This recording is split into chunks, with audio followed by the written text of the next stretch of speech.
ඔන්න ඉතින් බීලුණු ගෙඩියක් එහෙම කපාගෙන සෙට් වෙන්නේ මොකටද කියලා දන්නවද? දන්නේ නැයිනේ. කියන්න එපා නේද? රයිට්. ඉතින් අදන යාළුවනේ වණකම් ආයුබෝවන් සියලු දෙනාට. අදත් මම හිතුවා කොස් වලින් කොත්තුවක් හදන්න. අපි බලමු ඉතින් අද මේක රහ කර කර කන්න පුළුවන් විදියට හදන්න. අලුත් ක්‍රමයක් තමයි මම අද මේ කියලා දෙන්නේ. ඉතින් ආදරණීය යාළුවනේ අද අපි මේ කොස් කොත්තුව හදන්න අවශ්‍ය වෙනවා බීලුණු සුදුලුණු එතකොට තම්බලගත්තු කොස් ඒ වගේම කරපිංචා එනසල් පොඩ්ඩක් කුරුඳු රම්පේ එතකොට කැරට් ලීක්ස් එතකොට චිකන් හෝ කුකුල් මස් සහ බිත්තර හරි රස අනුව ලුණුත් ඕන වෙනවා. ඉතින් අපි ඉස්සෙල්ලාම මෙන්න මේ විදිහට බීලුණු ටික දැන් කපා ගත්තා. ඊට පස්සේ සුදු ලුණු ටිකත් ඔය නම් කපලා හරි මෙන්න මේ විදිහට තලලා ගාපුවම ගන්න පුළුවන්. දැන් අලුත්ින් යන සිස්ටම් එක තමයි සුදු ලුණු කපන්න ඔන්න ඔය විදිහට තලලා තමයි ගන්නෙ නේ. ඉතින් හරිම ලේසියි පොඩ්ඩක් වෙලා යනවා මේ වැඩේට. මොකද කොස් කපලා ඊළසේ ටික තම්බලා කොස් තම්බනකොට පොඩ්ඩක් වතුරේම අඩුවෙන් තිබ්බාම පොඩි ගතියක් එනවා. පිටි වර්ගයක් මේකට අද ගාව ගන්න නැහැ. වෙලද අපි ගෝතම්බර රොටි කොත්තුව දන්නේ නැහැ. අද ඒව මොකවත් ගන්න නැහැ. කොස් වලින් පමණයි. ඉතින් දැන් මම මෙතන සෙට් කරගෙන තියෙනවා බීලුණු ටික ඊට පස්සේ සුදු ලුණු ටික දැන් ඔන්න කරපිංච ටික ඒ ටික පොඩ්ඩක් වෙනම සෙට් කරලා තියාගත්තා නම් අපිට වැඩේට ලේසියි. දැන් මම මේ වෙනකොට කොස් ටිකක් තැම්බෙන්න දාලා තියෙන්නේ.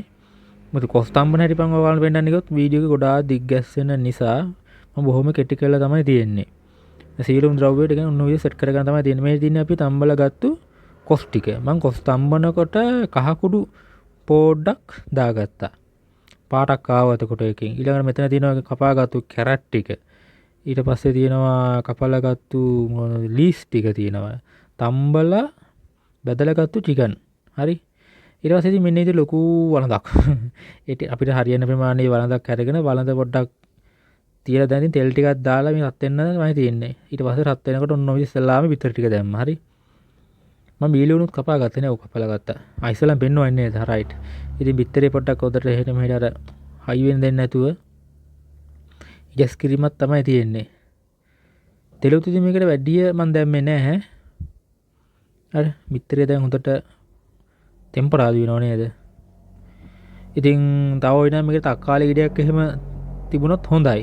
ආය වගේ මතක් කරන්න ඕනේ අපි අර මේ මොකද්ද මේකේ කොත්තු හදනකොට වෙනම අපි අර මගේ හදලා වීඩියෝ එකක් දාලා තියෙනව නේද චිකන් හොද්දා. මම ඒක අද ඩිස්ක්‍රිප්ෂන් එකේ ලින්ක් එක දාලා තියන්නම්.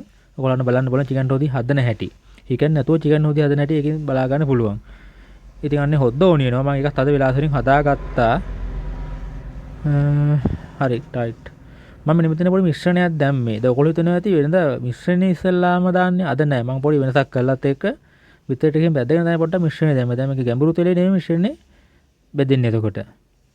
නැත්නම් අපි වෙනද රයිස් අනම්මනම් හදනකොට ඉස්සෙල්ලාම දැන් අර ඉඟුරු සුදු ලුණු අනම්මනම් දාලා හදාගත්ත මිශ්‍රණයනේ. මම අද ඒක දාගත්තේ බිත්තරේම දැම්මට පස්සේ. හරි. ඊට පස්සේ ඉතින් බිත්තර ටික පොඩ්ඩක් හොඳට ෆ්‍රයි වුණාට පස්සේ මෙන්න මේ විදිහට කැරට් අපිට අවශ්‍ය ප්‍රමාණයට කැරට් එකක් අරගෙන ඒකත් පොඩ්ඩක් ඉස්සෙල්ලාම මේකට එකතු කර ගන්න ඕනේ. රයිට්. ඒක කවලම් ග්‍රිල්ලක් තමයි තියෙන්නේ අදත් නේද කොච්චර හරි. ඉතින් අපි හැමදාම කන්නේ කඩේ තියෙන පිටි වලින් මොකද කඩේ තියෙන දැන් වෙනම කොත්තු පැකට් අය කොත්තුනේ. අද හිතුනේ පොඩි වෙනසක් එක්ක මේ කොස් වලින් කොත්තුවක් හදලා බලන්න. වැඩේ සාර්ථකයි හැබැයි. දැන් කැරට් ටික දැම්මා. ඊට පස්සේ කපලා ගත්තු ලීස් ටිකත් පොඩ්ඩක් මම එකතු කරගෙන කවලම් කරලා ගමුනේ. තව ඉතින් තියෙනවා නම් ගෝවා අද අපිට හම්බුන්නේ නැහැ.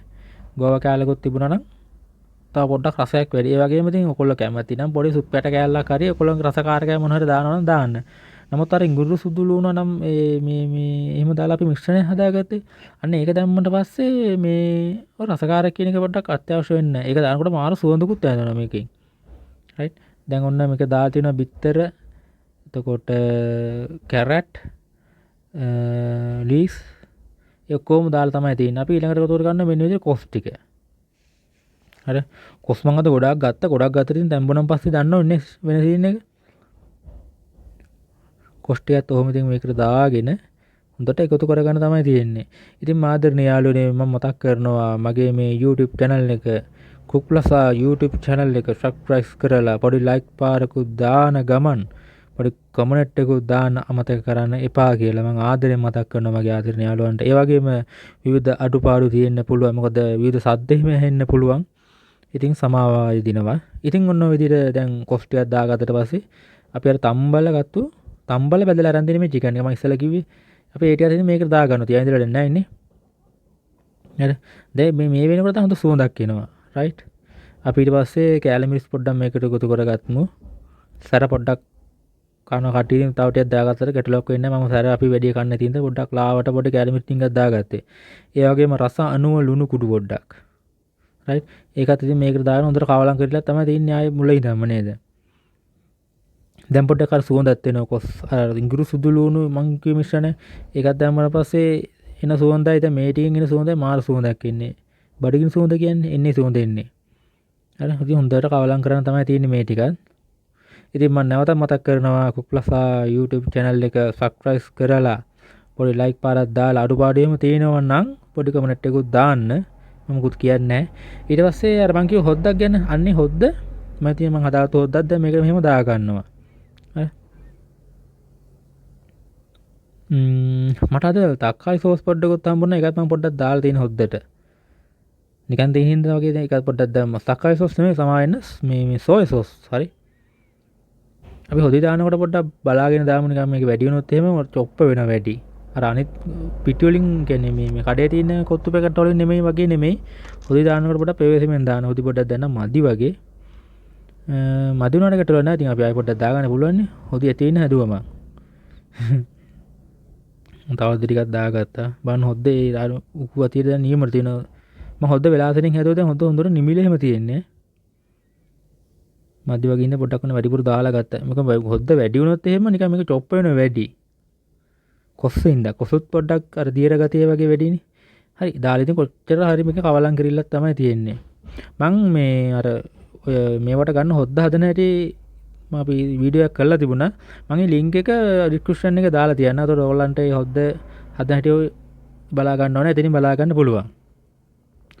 ඉතින් අර වීඩියෝ එක දිගේ වැඩි හින්දා මම බොහෝ තැන්වල වීඩියෝ කෙටි කරලා තියෙන්නේ. නැත්තම් එහෙම තියෙන්නේ මේක විනාඩි සාමාන්‍ය විනාඩි 20ක් 25ක් උතර යන වැඩන්නේ නේද? එතකොට ඔයගොල්ලන්ටත් එපා වෙනවා කරන මටත් එපා වෙනවා බලන ඔයගොල්ලන්ටත් එපා වෙනවනේ නේද? රයිට්. හරි දැන් අපේ වැඩේ 185කටත් එහා දැන් ඉවරයි. චිකන් ටිකත් එහෙම කොහොම දාලා මම චිකන් ටික ගෙනාපු ගමන් හොඳට ලුණු පොඩ්ඩක් කහ පොඩ්ඩක් දාලා තැම්බුවා. තම්බල බැද්දා. හරි තම්බල බැද්දාන් පස්සේ පොඩ්ඩක් අර එතනත් පොඩි වෙනසක් තියෙනවා චිකන් කෑල්ල වල. ඉතින් මම දර්ණියාලුනේ බඩගින්නත් පොඩ්ඩ දැන් වැඩි වෙනවා. මම දැන් මගේ වැඩෙත් දැන් 95% වගේ දැන් නම් ඉවරයි වගේ. ඉතින් මතක් කරනවා නැවතත් යම් කිසි වරදක් එහෙම තියෙනවා නම් සමා වෙන්න. මොකද විවිධ සද්ද එහෙම ඇහෙන්න පුළුවන්. ඉතින් ඔයගොල්ලොත් මේ වගේ රසම රස කොත්තුවක් හදාගන්න try කරන්න. හෙරලිය කොත්තු හොඳේ. කොස්සොල් ගැන තව නමක් තමයි මේ හෙරලිය කියන්නේ.